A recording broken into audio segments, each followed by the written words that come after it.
आत्मा की खोज, अनंत शक्ति, आनंद और शांति, ईश्वरीय भक्ति के लिए जुड़े रहें हमारे चैनल से।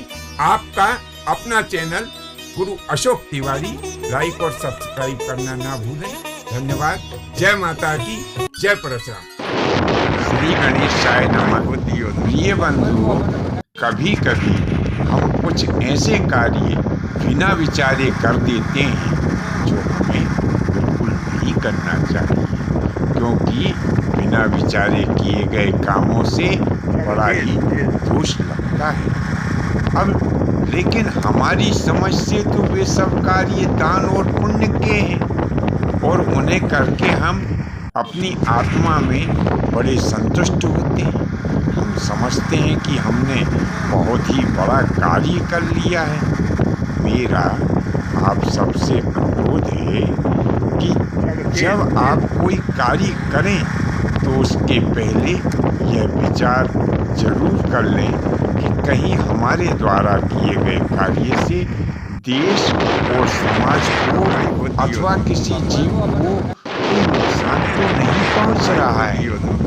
अब आप बहुत से लोग विचार कर रहे होंगे कि अरे गुरुजी भी कैसी बातें कर रहे हैं, भला हम ऐसा काम क्यों करेंगे जिससे देश या समाज अथवा किसी प्राणी को कष्ट पहुंचता हो। तो मैं आपको उदाहरण के लिए बता दूं कि बहुत से लोग जब सड़क मार्ग से यात्रा करते हैं तो वे रास्ते में पड़ने वाले जंगल में जो बंदर आदि रहते हैं उनके खाने के लिए फल, चने, चिरौंजी, रोटी आदि जो है अपने घर से अथवा बाजार से ले जाते हैं।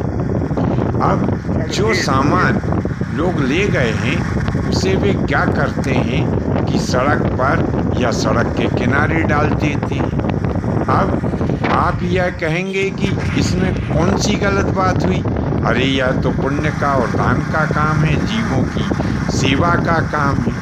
अरे भैया, यह ना तो दान है और ना पुण्य है और ना ही ऐसे कामों से जीवों की सेवा होती है। हमने बंदरों को सड़क के ऊपर लपका लिया है। बंदर खाने के लालच में सड़क के ऊपर आ जाते हैं तो आपको पता है इसके क्या दुष्परिणाम होते हैं। कई गाड़ियां इन बंदरों को बचाने में दुर्घटनाग्रस्त हो जाती हैं। कई वाहन में सवार जो यात्री होते हैं उनकी जान चली जाती है और कई बानर गाड़ियों से टकराकर मृत्यु को प्राप्त हो जाते हैं।